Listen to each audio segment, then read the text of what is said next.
आकाशवाणी और दूरदर्शन पर राजनीतिक दलों को मिलेगी प्रसारण की सुविधा। भारत निर्वाचन आयोग ने चुनावी प्रसारण के लिए जारी की गाइडलाइन।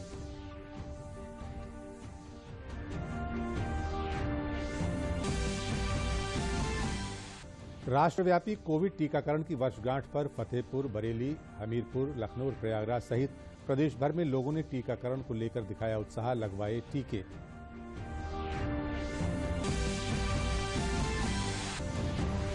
लखनऊ घराने की कथक सम्राट पंडित बिरजू महाराज का हुआ निधन। राष्ट्रपति, उपराष्ट्रपति, प्रधानमंत्री, राज्यपाल और मुख्यमंत्री ने जताया शोक। कलाकारों और कला प्रेमियों में भी शोक की लहर। और प्रयागराज के माघ मेले में आज पौष पूर्णिमा से 1 महीने तक चलने वाला श्रद्धालुओं का कल्पवास हुआ शुरू। कोविड नियमों का पालन करते हुए श्रद्धालु संगम में कर रहे हैं स्नान। नमस्कार, मैं अशोक यादव और अब समाचार विस्तार से।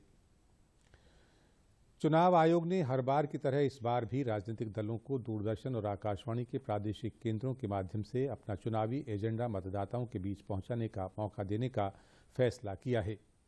इस बारे में भारत निर्वाचन आयोग के सचिव संजीव कुमार प्रसाद की ओर से भेजे पत्र में कहा गया है कि आकाशवाणी और दूरदर्शन के प्रादेशिक केंद्र इस बारे में प्रदेश के मुख्य निर्वाचन अधिकारी की सलाह पर राजनीतिक दलों को प्रसारण की सुविधा प्रदान करेंगे। चुनाव आयोग ने इस बारे में गाइडलाइन भी जारी की है। गाइडलाइन के अनुसार सभी संबंधित राजनीतिक दल प्रसारण के लिए अपने आलेख की प्रति रिकॉर्डिंग से पहले दूरदर्शन और आकाशवाणी के प्रादेशिक केंद्रों पर जमा करेंगे। विधानसभा चुनाव सन 2022 में 100% मतदान को लेकर भारत निर्वाचन आयोग के सुव्यवस्थित मतदाता शिक्षा और निर्वाचक सहभागिता कार्यक्रम यानी स्वीप कार्यक्रम के तहत विभिन्न स्थानों पर लगातार मतदाता जागरूकता अभियान चलाए जा रहे हैं। फतेहपुर जिले के स्वीप स्टेट आइकॉन अनुराग श्रीवास्तव ने बताया कि स्वीप के अंतर्गत लगातार सभी विद्यालयों, कार्यालयों और उन बस्तियों में जहां मतदान के प्रति जागरूकता नहीं है उनको जागरूक करने और जिले का मतदान प्रतिशत बढ़ाने के लिए जागरूकता अभियान चलाया जा रहा है, जिससे जिले का विकास हो। साथ ही हस्ताक्षर अभियान के माध्यम से मतदान के प्रति लोगों को शपथ भी दिलाई जा रही है और कोविड की गाइडलाइन का पालन करने के लिए उन्हें जागरूक किया जा रहा है। दिव्यांगों और बुजुर्गों को भी मतदान केंद्र तक पहुंचाने का संकल्प वो करा रहे हैं।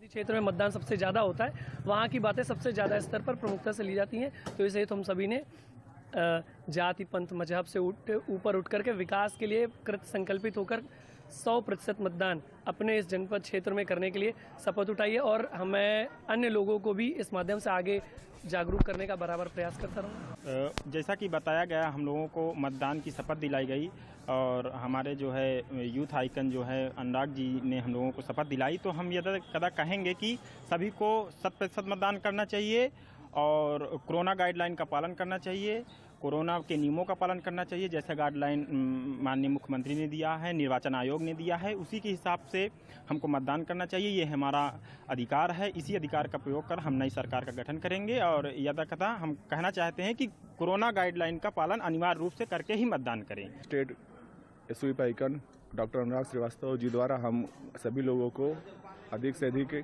मतदान करने के लिए एक शपथ दिलाई गई और संक्रमण के बचाव के साथ में हम कैसे मतदान को बढ़ाएं, ऐसी शपथ दिलाई गई आज यहाँ पर। निर्वाचन आयोग की तरफ से मुझे जनपद फतेहपुर का स्टेट आइकॉन बनाया गया था स्वीप का, और स्वीप के अंतर्गत जो है लगातार जो है अनवरत सारे विद्यालयों में, बस्तियों में जाकर जहां पर जो लोग मतदान के लिए जागरूक नहीं, जो लोग सोचते हैं कि हमारे एक मत देने से क्या होगा, तो मतदान का प्रतिशत बढ़े जिससे हमारे जनपद का विकास हो, इसलिए इस हेतु बराबर जागरूक किया जा रहा है। भारतीय जनता पार्टी के प्रदेश अध्यक्ष स्वतंत्र देव सिंह की मौजूदगी में 2 MLC घनश्याम लोधी और शैलेंद्र प्रताप सिंह और पूर्व IAS राम बहादुर ने भारतीय जनता पार्टी की सदस्यता ग्रहण की। इस अवसर पर प्रदेश भाजपा के चुनाव सह प्रभारी अनुराग सिंह ठाकुर और ज्वाइनिंग समिति के सदस्य दयाशंकर सिंह मौजूद रहे।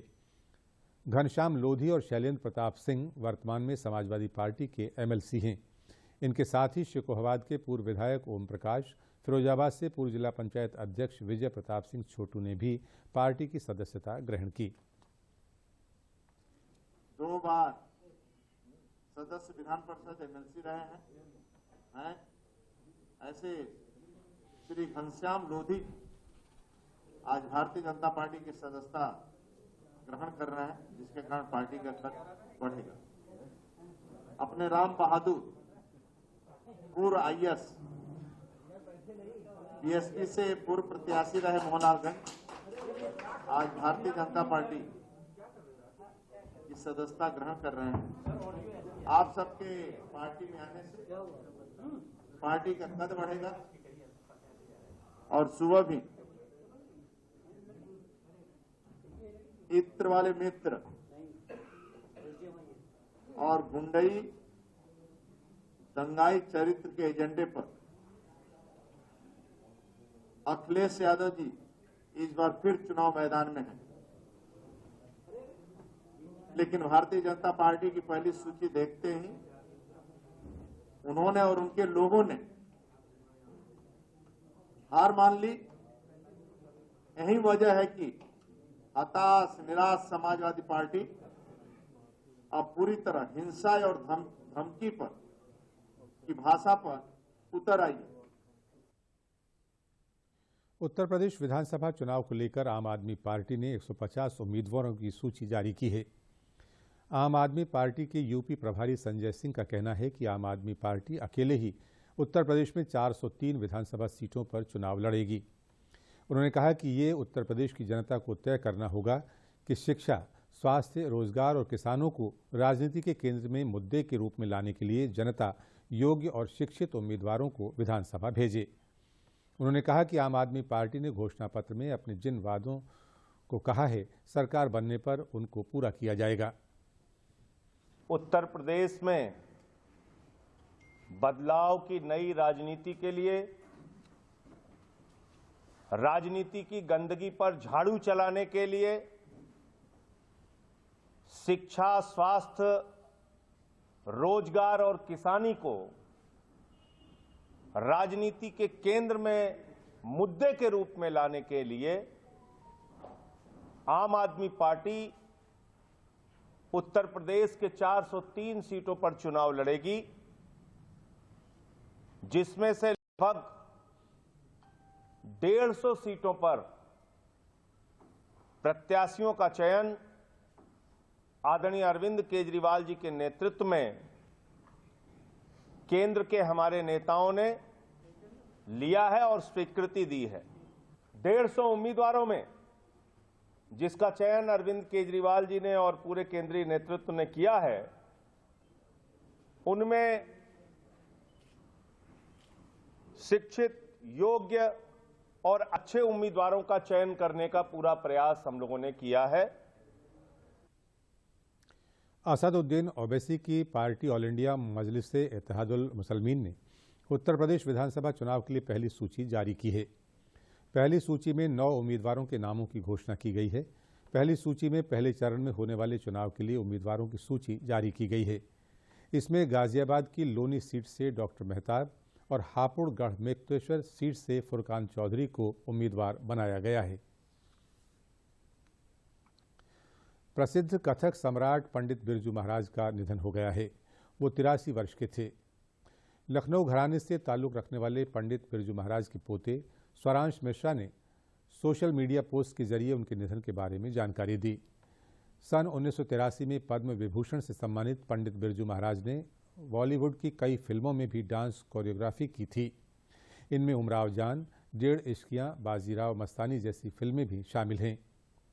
वर्ष 2012 में विश्व रूपम फिल्म में कोरियोग्राफी के लिए उन्हें राष्ट्रीय फिल्म पुरस्कार से सम्मानित किया गया था। उन्हें संगीत नाटक अकादमी पुरस्कार और कालिदास सम्मान से भी सम्मानित किया गया। राष्ट्रपति रामनाथ कोविंद, उपराष्ट्रपति एम वेंकैया नायडू, प्रधानमंत्री नरेंद्र मोदी, राज्यपाल आनंदीबेन पटेल और मुख्यमंत्री योगी आदित्यनाथ ने पंडित बिरजू महाराज के निधन पर गहरा शोक व्यक्त किया है। कलाकारों और कला प्रेमियों सहित देश भर के लोगों ने पंडित बिरजू महाराज के निधन पर शोक व्यक्त किया है।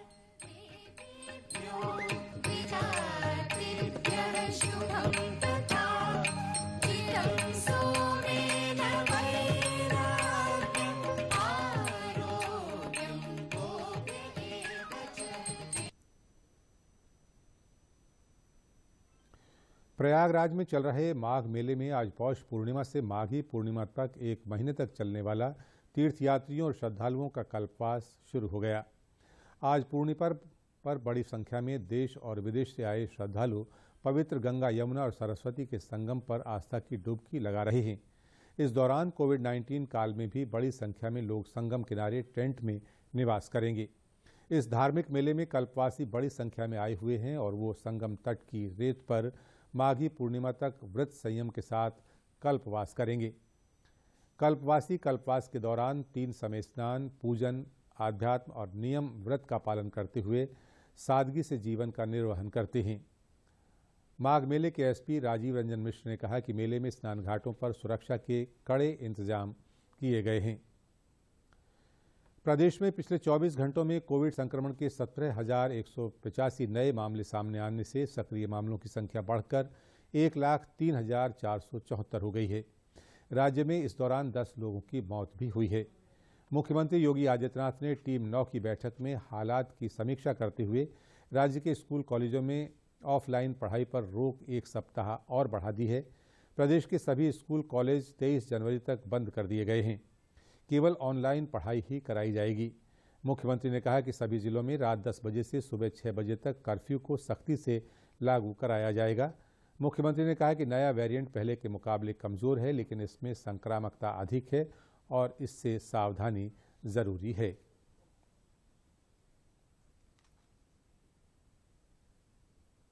अब तक विशेषज्ञों ने भी इस बात को माना है कि भारत के अंदर बनी हुई वैक्सीन कोविड में बचाव की सबसे अच्छी और प्रभावी मानी गई है। वैक्सीनेशन के एक बड़े लक्ष्य को भारत सरकार ने पूरा किया है और हम आभारी हैं आदरणीय प्रधानमंत्री जी के कि उन्होंने आज ही के दिन 1 वर्ष पहले 16 जनवरी 2021 को देश के अंदर दुनिया का सबसे बड़ा वैक्सीनेशन ड्राइव का एक अभियान प्रारंभ किया था। आजमगढ़ में कोविड-19 के संक्रमण को रोकने के लिए वैक्सीनेशन अभियान वृहद स्तर पर चलाया जा रहा है। इसमें विभिन्न आयु वर्ग के लोगों के साथ ही अब 15 वर्ष से ऊपर आयु वर्ग के किशोरों का वैक्सीनेशन भी किया जा रहा है। मॉडल वैक्सीनेशन सेंटरों को जिले में आकर्षक ढंग से सजाया गया है। जिलाधिकारी अमृत त्रिपाठी ने बताया कि जिले के 422 सेंटरों पर वैक्सीनेशन का क्रमशः पहला, दूसरा और बूस्टर डोज दिया जा रहा है। उन्होंने लोगों से अपील की कि 25 जनवरी तक आजमगढ़ जनपद को 100% वैक्सीनेशन जिला बनाने में प्रशासन का वो सहयोग करें। वैक्सीनेशन का एक व्यापक अभियान चलाया जा रहा है और जिसके तहत 422 टीमें प्रतिदिन काम कर रही हैं और आज संडे के दिन भी हमारे सभी अधिकारी अधिकारियों ने और सभी वैक्सीनेटर्स ने बड़े मनोयोग से काम किया। मैं अपील करता हूँ जिन लोगों को फर्स्ट डोज नहीं लगी है, सेकेंड डोज नहीं लगी है, सेकेंड डोज के बाद बूस्टर डोज नहीं लगी है, वो सभी लोग अपने नियरेस्ट सेंटर पे जाएं, एएनएम सेंटर पे जाएं और बूथों पे भी कार्यक्रम हम लोग अभी सूचना हैंडलिंग के माध्यम से जारी करते हैं। राष्ट्रव्यापी कोविड टीकाकरण की वर्षगांठ पर जनपद फतेहपुर में लोगों में टीकाकरण के प्रति उत्साह देखा गया। जनपद में कोविड की कुल 28,80,305 डोज लगाई जा चुकी हैं। साथ ही 15 से 17 वर्ष के बच्चों को कुल 58,512 डोज दी जा चुकी हैं। जिलाधिकारी अपूर्वा दुबे ने बताया कि जनपद में प्रथम डोज 92% और द्वितीय डोज 63% तक दी जा चुकी हैं। साथ ही 60 वर्ष के व्यक्तियों, फ्रंटलाइन वर्कर्स, हेल्थ वर्कर्स को बूस्टर डोज लगवाने के लिए 16,403 लोगों को चिन्हित किया गया है। जिलाधिकारी ने जनपद वासियों से अपील करते हुए कहा कि अधिक से अधिक संख्या में अपनी बारी आने पर वैक्सीनेशन जरूर कराएं।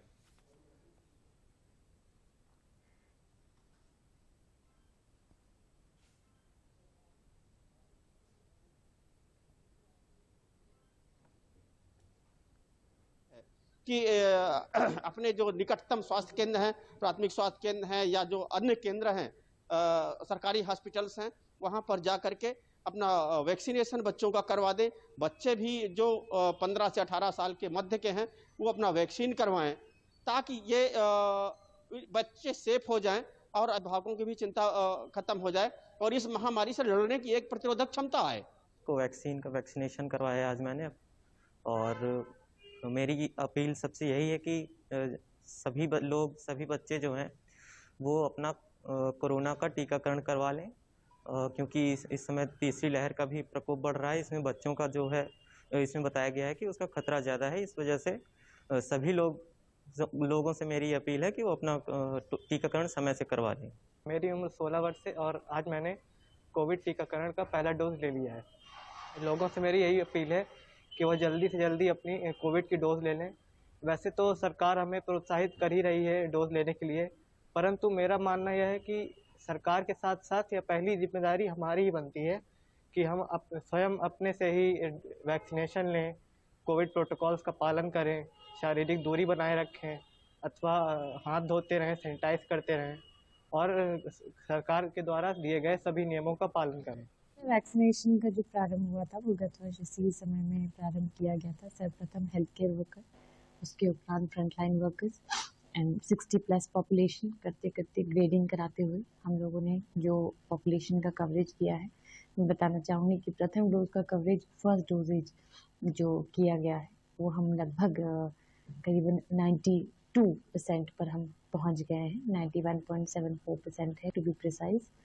और दूसरे डोज का जो आच्छादन है वो हमारा 63% हम लोगों ने दूसरे डोजेज का जो आच्छादन है वो कर लिया है। कोविड वैक्सीनेशन के लिए बरेली में अभियान चलाकर लोगों का टीकाकरण किया जा रहा है। जगह जगह वैक्सीनेशन सेंटर बनाए गए हैं। लोग कोविड नियमों का पालन करते हुए इस महाअभियान का हिस्सा बन रहे हैं। बरेली के मुख्य चिकित्साधिकारी डॉक्टर बलबीर सिंह ने बताया कि बरेली जिले में 32,22,122 का लक्ष्य था, जिसमें से लगभग 31 लाख लोगों को कोविड का टीका लगाया जा चुका है। दूसरी डोज भी 62% लोगों को लग चुकी है। उन्होंने कहा कि 25 जनवरी तक हम लोग अभियान चलाकर 100% टीकाकरण के लक्ष्य को प्राप्त कर लेंगे।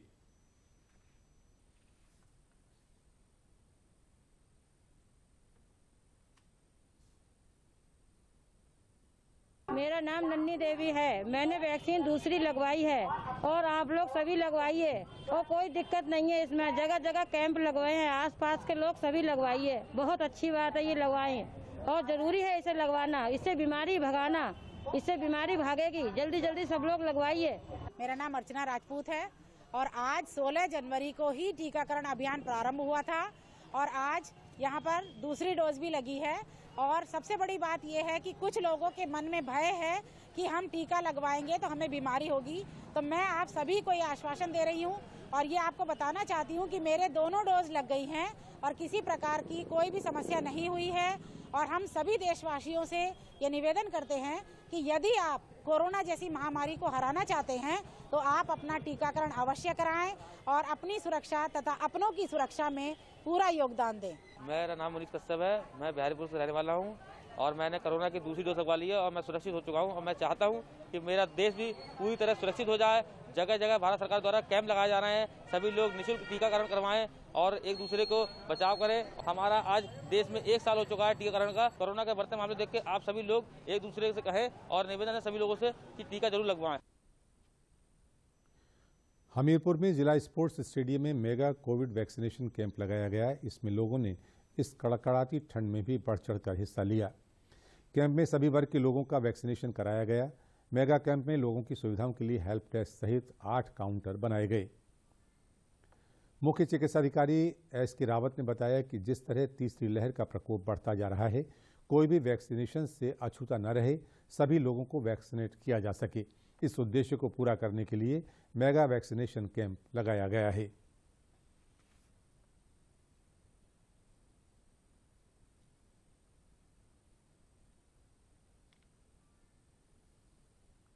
मेरा नाम रूपाली द्विवेदी है। मैं हमीरपुर उत्तर प्रदेश से हूँ। किसी वजह से कोरोना की वैक्सीन नहीं लगवा पाई। आज मैंने फर्स्ट डोज लगवाई है।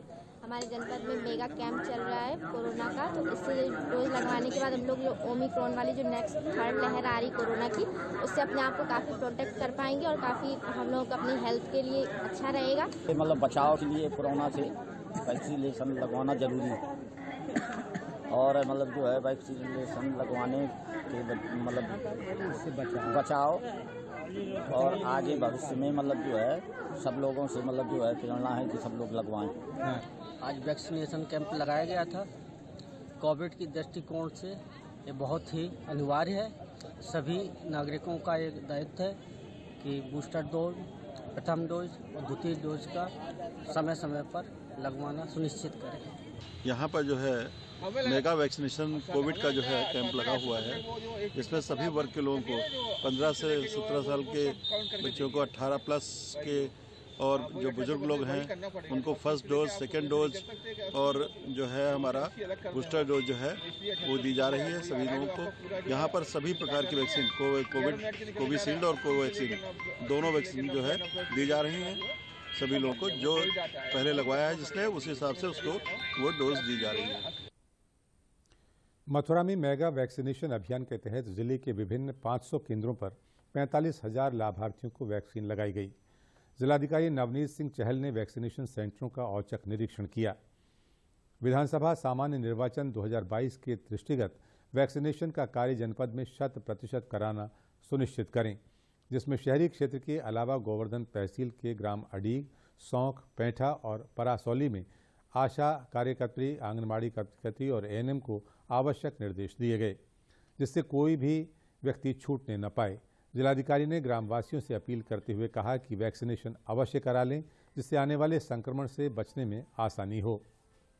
जनपद में आज मेगा कैंप्स लगाए जा रहे हैं कोविड वैक्सीनेशन के। जनपद भर में कुल 480 कैंप्स लगाए गए हैं और सभी जगह वैक्सीनेटर्स, वेरीफायर्स, हमारे सभी ग्रामीण क्षेत्रों में ग्राम सभा के प्रधान, सेक्रेटरीज, कोटेदार्स, पंचायत सहायक, सफाई कर्मी, आशा, एएनएम, आंगनबाड़ी सभी मिलकर सभी लोगों को प्रचार प्रसार करके और इस मेगा कैंप की जानकारी दे रही हैं। सभी लोगों को जिनकी पहली डोज जिनकी लगनी ड्यू है या दूसरी डोज लगनी ड्यू है या 15 से 18 साल के जो बच्चे हैं उन्हें अभी वैक्सीनेशन नहीं लगी है, उन्हें आमंत्रित कर रहे हैं। साथ ही साथ जिन जिन को बूस्टर डोज लगाई जानी है, जो उसके लिए पात्र हो गए हैं, उन सभी लोगों को आमंत्रित करके बुला के इन सभी सेशन साइट्स पर वैक्सीनेशन कराया जा रहा है। आज जो है मैंने बूस्टर डोज लगवाई है।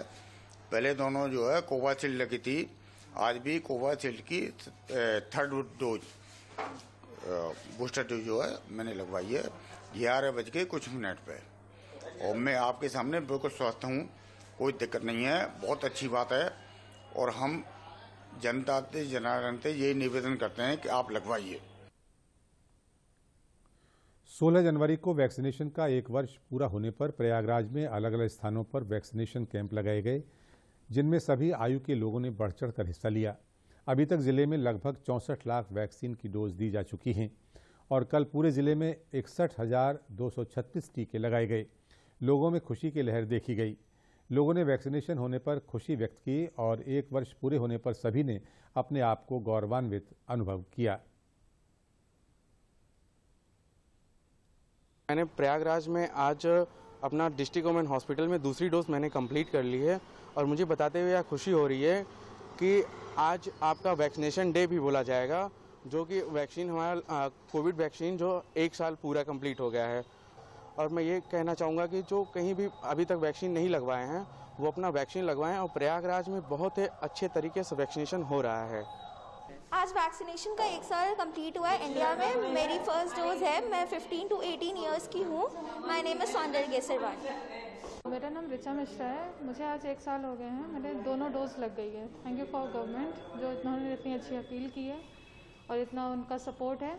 आज 1 साल पूरा हो गया है वैक्सीनेशन का और मैंने आज अपनी सेकेंड डोज लगवाई है। आज हमने अपनी वैक्सीन की सेकेंड डोज भी ले ली है मैंने, और बहुत अच्छा लग रहा है कि जिस तरीके से हमारी सरकार वैक्सीनेशन के ऊपर इतना जोर डाल।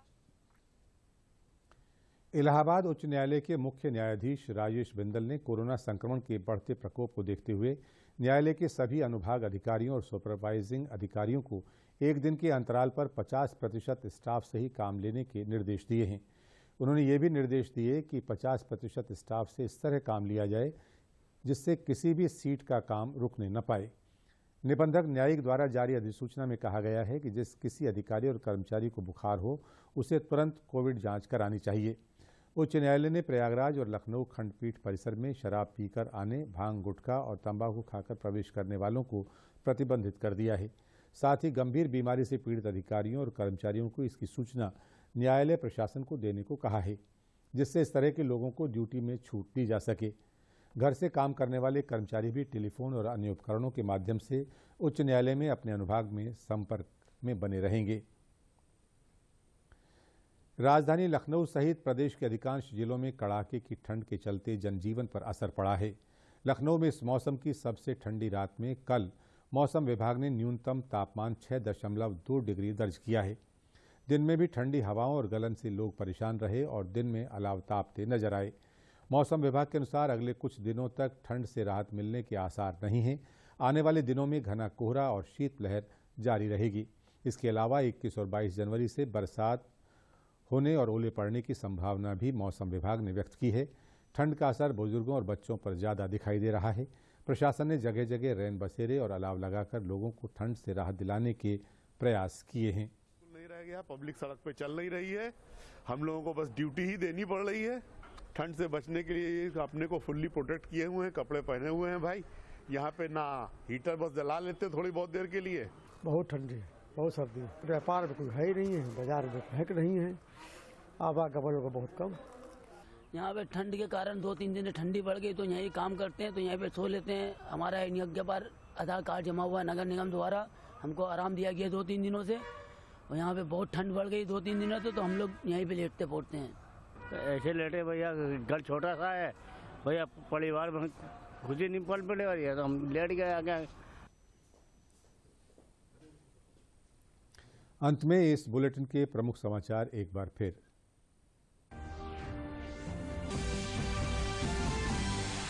आकाशवाणी और दूरदर्शन पर राजनीतिक दलों को मिलेगी प्रसारण की सुविधा। भारत निर्वाचन आयोग ने चुनावी प्रसारण के लिए जारी की गाइडलाइन।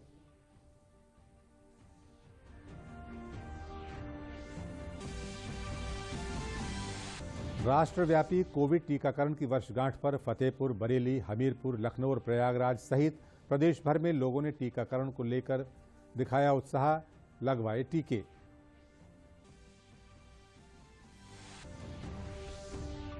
लखनऊ घराने के कथक सम्राट पंडित बिरजू महाराज का हुआ निधन। राष्ट्रपति, उपराष्ट्रपति, प्रधानमंत्री, राज्यपाल और मुख्यमंत्री ने जताया शोक। कलाकारों और कला प्रेमियों में भी शोक की लहर।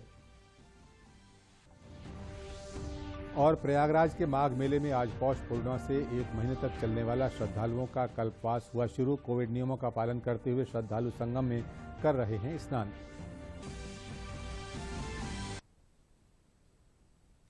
समाचारों में बस इतना ही, लेकिन चलने से पहले एक ज़रूरी बात। कोरोना का खतरा ओमिक्रॉन वेरिएंट के रूप में एक बार फिर सामने है, इसलिए मास्क पहनें, उचित दूरी बनाकर रखें, भीड़भाड़ से बचें और समय समय पर हाथ भी धोते रहें। नमस्कार।